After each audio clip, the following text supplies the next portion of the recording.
सो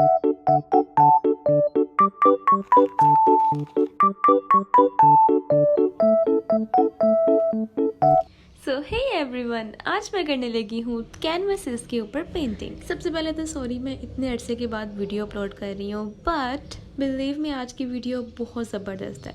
तो ये canvas panels मैंने दराज से ऑर्डर किए थे और ये काफ़ी अरसे से मेरे ड्रॉर के अंदर ही पड़े हुए थे, इसीलिए आपको इसके ऊपर काफ़ी सारा पेंट नज़र आ रहा है। एंड हे, जैसे ही मैंने सील ओपन किया, एक्रेलिक पेंट सारा बैकग्राउंड पे गिर गया। वाओ, इतने अरसे के बाद ये क्या, ये किसने की है इसकी पैकिंग? तो इतने अरसे के बाद फाइनली ये कैनवासेस आज़ाद हैं। तो ये है टोटल 3 पीसेस का सेट। तो मैं इस कैनवस पे क्या करने वाली हूँ, इसकी प्लानिंग मैंने ऑलरेडी कर रखी है। तो पहले कैनवस पे मैं एक हार्ट शेप ड्रॉ कर रही हूँ और इस पेपर के हार्ट को बिल्कुल भी वेस्ट नहीं करूँगी।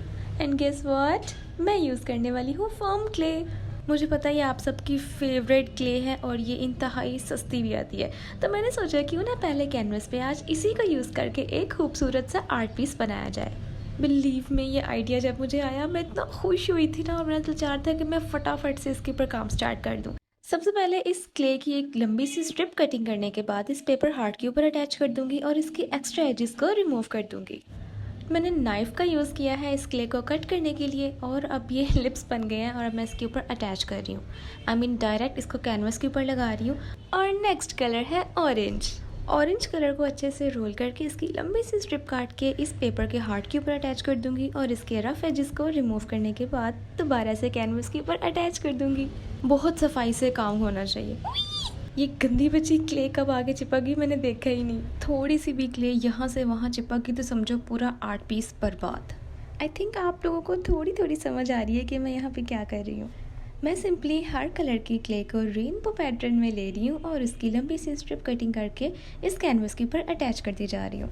तो नई वाली क्ले अटैच करने के बाद अब मैं इसको फिंगर से आहिस्ता आहिस्ता रब करूँगी ताकि इसके एजेस स्मूथ हो जाएं। And then I am finally going to add some outline. अब हर लाइन की साइड पे मैं आउटलाइन ऐड कर दूंगी क्ले के साथ और इसके एक्स्ट्रा जिसको रिमूव करती जाऊंगी। तो ऐसे ऐसे करके मैंने क्ले को लंबा लंबा रोल कर लिया है और अब मैं हर जगह पे इसके आउटलाइन ऐड कर दूंगी। और ये देखो, सारे क्ले के पीसेस को मैंने एक साथ रख के ना अच्छे से रोल कर लिया और अब मुझे ज़्यादा मुश्किल नहीं हो रही है। मैंने एक ही दफ़ा में इसके आउटलाइन ऐड कर दिया। मुझे तो ये अभी से इतना प्यारा लगने लग गया है। अब मैं बनाऊंगी छोटे छोटे सर्कल्स। उसके लिए मैंने मेडिसन का एक खाली रैपर लिया है, उसके अंदर क्ले डाल के इसको आराम से बाहर निकाल लिया है। ये देखो, अब सारी क्ले को मैं इस तरह से कर लूँगी जितने भी मुझे चाहिए होंगे और इसके एजेस कट करने के बाद मुझे मिल जाएंगे छोटे छोटे से सर्कल्स। लेकिन ये क्ले इस वक्त ड्राई हो चुकी है, तो फ़िलहाल मैं सबसे पहले इन सर्कल्स को इस क्ले के ऊपर लगा के देखूंगी कि कैसी लुक आ रही है। मुझे तो इतना क्यूट लग रहा है और मैंने थोड़ा सा कलर चेंजिंग करने की कोशिश की है, बट अब मैं इसको अच्छे से ड्राई करने के बाद ग्लू के साथ इसको अटैच कर दूंगी। एंड फाइनली बैकग्राउंड के लिए मैं यूज़ कर रही हूँ pastel colours, pink, yellow, sky blue और पर्पल। पहले मैं सोच रही थी कि सिंपल वाइट कलर रहने देती हूँ, लेकिन मैं कहा चलो थोड़े बहुत कलर्स भी ऐड कर ही देती हूँ, हो सकता है इससे ज़्यादा अच्छा लगे। मैं इस वक्त इतनी ज़्यादा खुश हूँ कि मेरे माइंड में इतना अच्छा आइडिया आया कि मुझे कैनवस के ऊपर एक पॉपेट की ड्राइंग करनी चाहिए। तो मुझे आइडिया आया कि 3D पॉपेट बनाने के लिए क्यों ना मैं क्ले को यूज़ कर लूँ। और अब ये इतना प्यारा लग रहा है, ये तो मेरी फेवरेट पेंटिंग बन गई है। फाइनली मैं अपने सिग्नेचर्स ऐड कर रही हूँ और ये रही इसकी फाइनल लुक। भाई मेरे घर में तो ये सबको बहुत ज़्यादा पसंद आया और स्पेशली बच्चों को तो ये बहुत पसंद आया। तो सेकंड पेंटिंग बनाने के लिए मैंने एक पेज के ऊपर एक क्यूट सा बर्गर बनाया और इसके सर पे एक क्यूट सी बो भी बनाई है और इसके बैक साइड पे सिंपल मैंने पेंसिल के साथ थोड़ा सा गन मार दिया है ताकि मैं कैनवस पे इजीली इसकी आउटलाइन दे सकूं। अब मैं इस पेज को कैनवस के ऊपर रख के जल्दी से आउटलाइन बना लूँगी और कैनवस पे मुझे मिलेगा एक क्यूट सा बो टाई वाला बर्गर। टाडा! ओह, यहाँ पे तो कुछ नजर ही नहीं आ रहा। आई थिंक बैकग्राउंड पे थोड़ा और पेंसिल से गन मारना चाहिए था। खैर मैंने इसको दोबारा से आउटलाइन कर दिया है और ये है मेरी बदबू से पाक आइस ट्रे प्लस ढक्कन। ये बॉक्स मैंने लिया था कलर मिक्सिंग के लिए, क्योंकि जब मैं पैलेट के ऊपर पेंट वगैरह मिक्स करती हूँ वो बाकी जो नहीं यूज़ होते वेस्ट हो जाते हैं। मैं कहा चलो इसमें थोड़े बहुत स्टोर हो जाएंगे। तो सबसे पहले मैं यहाँ पे अपनी नेक्स्ट पेंटिंग के लिए थोड़े बहुत से कलर्स रेडी कर रही हूँ और ये है आज का मैजिकल इंग्रेडिएंट, इसे कहते हैं बेकिंग सोडा। ये तो सभी के घर में पड़ा होता है और मैंने इंटरनेट पे काफ़ी लोगों को देखा था वो बेकिंग सोडा यूज़ करके पेंटिंग करते हैं। मैंने आज से पहले ऐसा कुछ ट्राई नहीं किया, तो इसीलिए आज मैं भी बहुत फ़न करने वाली हूँ। सिंपल मैंने थोड़े से कलर्स रेडी कर लिए हैं और अब मैंने इस सब के अंदर बेकिंग सोडा अच्छे से मिक्स कर दिया है। तो सबसे पहले मैं अपने कैनवस की बैकग्राउंड पे कर रही हूँ डार्क ब्लू कलर, क्योंकि मेरा आइडिया ये है कि ये क्यूट सा बो टाई वाला बर्गर गैलेक्सी में रहता है, इसीलिए इसकी बैकग्राउंड के ऊपर मैं काफ़ी ज़्यादा स्टार्स भी ऐड करूँगी और गैलेक्सी वाली लुक दे रही हूँ। तो अब मैं यहाँ पे लूँगी एक फ्लफ़ी सा ब्रश जो डेफिनेटली मैंने मेकअप के लिए कभी यूज़ नहीं किया। इसके साथ मैं थोड़ा सा स्काई ब्लू पेंट बैकग्राउंड पे ऐड करूँगी और इसको अच्छी तरह से ब्लेंड कर दूँगी। थोड़ा सा और कलर ऐड कर दूँगी ताकि इसकी जो लुक है वो थोड़ी चमकने वाली आए।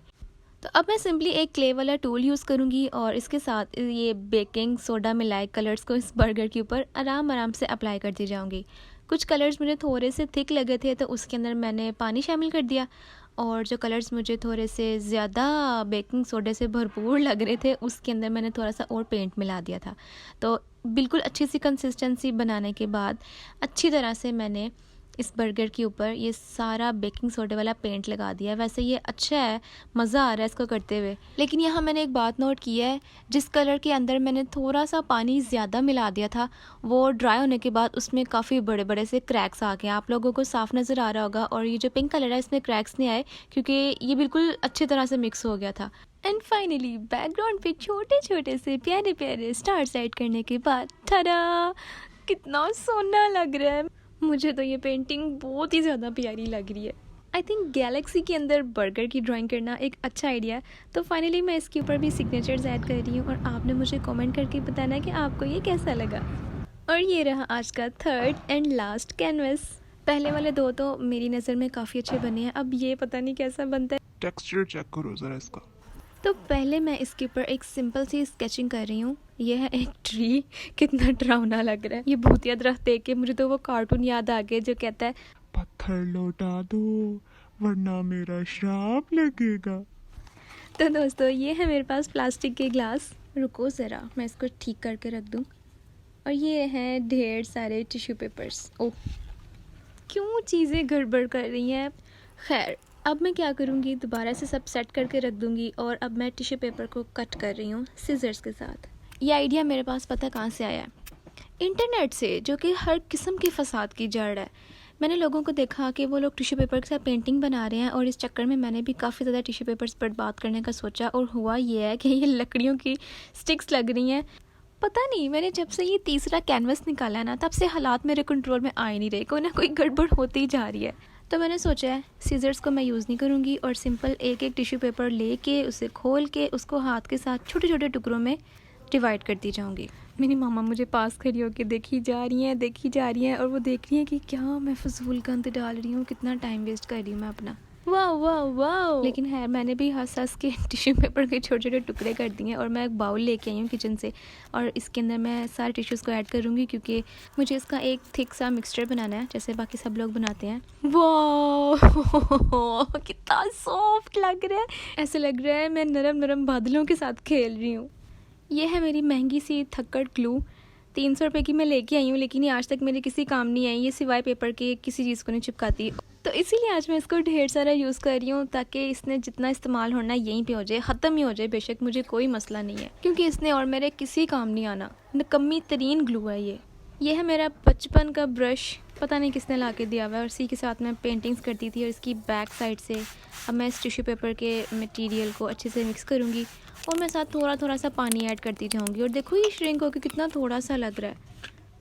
मैंने सोचा है मैं इसके अंदर ज़्यादा सा पानी ऐड कर देती हूँ ताकि एक ही दफ़ा इसने जितना पतला होना है हो जाए, क्योंकि आगे इसमें पेंट वगैरह मिक्स भी करने हैं। और इसीलिए अब मैं इसके ये ग्लुप ग्लुप जो बन गए हैं उठा उठा के ग्लासेस में ट्रांसफ़र कर दिए हैं, और अब मैं अपनी पसंद की इसमें कुछ पेंट्स ऐड करूँगी। अब जाके थोड़ी जान में जान आई है, थोड़ी एनर्जी बढ़ गई है मेरे अंदर फिर से। और अब मैं सारे पेंट्स को अच्छी तरह से मिक्स कर दूँगी ताकि कहीं से भी वाइट टिश्यू पेपर नज़र ना आए। मुझे लग रहा है मैंने कुछ ज़्यादा ही ग्लू डाल दिया है, ये तो मिक्स ही नहीं होने को आ रहा, इसीलिए मुझे इसमें ना बार बार काफ़ी ज़्यादा पानी डालना पड़ रहा है और इसको काफ़ी ज़्यादा जान लगा के मिक्स करना पड़ रहा है। मेरी तो बाजू थक गई हैं इनको मिक्स करते करते। शुक्र है भी मैंने 3-4 कलर्स की पेंटिंग ही सोची थी, नहीं तो अगर ज़्यादा कलर्स मिक्स करने का सोचा होता तो मैंने तो कलर मिक्स कर कर के थक जाना था। तो ये रही मेरी छोटी छोटी चिमटियाँ। पता नहीं इसको क्या कहते हैं, भूल गई हूँ मैंने क्या लिख के इसको सर्च किया था और कैसे ये आ गई बस मेरे पास। लेकिन मुझे इतना पता है, मैंने जिस सेलर से ये मंगाई थी उसने 600 रुपये की लगाई थी, और जैसे ही मुझे मेरा पार्सल रिसीव हुआ उस इंसान ने ये 250 रुपये की लगा दी। इसीलिए मुझे आज तक इनकी ऑर्डर करने का बड़ा ही दुख है। खैर, अब मैं अपनी पेंटिंग स्टार्ट करने वाली हूँ और मुझे ये गोल में वाली चिमटी ज़्यादा पसंद आई है। तो पिंक कलर की ट्री से शुरुआत करते हैं। सबसे पहले मैंने थोड़ा सा मिक्सचर लेके इस भूतिया दरख्त के सिर पे लगा दिया है, और इसका हेयर स्टाइल कितना क्यूट लग रहा है। ओह वाह, ये तो कलर ही चेंज हो गया। तो असल में हुआ ये, मुझे बाद में रियलाइज़ हुआ कि मुझे तो पिंक कलर के 2 शेड्स चाहिए थे, तो मैंने फटाफट से एक शेड को थोड़ा सा डार्क कर दिया, मटेरियल को ट्री के ऊपर लगाया। लेकिन ये आइडिया बिल्कुल बेकार निकला, ऐसे करने से कोई फ़र्क नहीं पड़ा। और अब मैं ट्री के बैकग्राउंड पे बना रही हूँ स्काई ब्लू कलर का स्काई। इसको बनाते बनाते तो ऐसे लग रहा था कि ये कभी ख़त्म ही नहीं होना, मुझे काफ़ी ज़्यादा टाइम लगा। तो फिर से चिमटी साफ़ करने के बाद ब्लैक कलर से ट्री बनाऊंगी और ग्रीन कलर की घास और थोड़े से वाइट पेंट के साथ बादल बना दूंगी। और finally third one and last canvas मेरा कंप्लीट हो चुका है। इसको ड्राई होने में इतने दिन लग गए, लेकिन मुझे ये अच्छा नहीं लग रहा, शायद मैंने इसको ठीक से नहीं किया।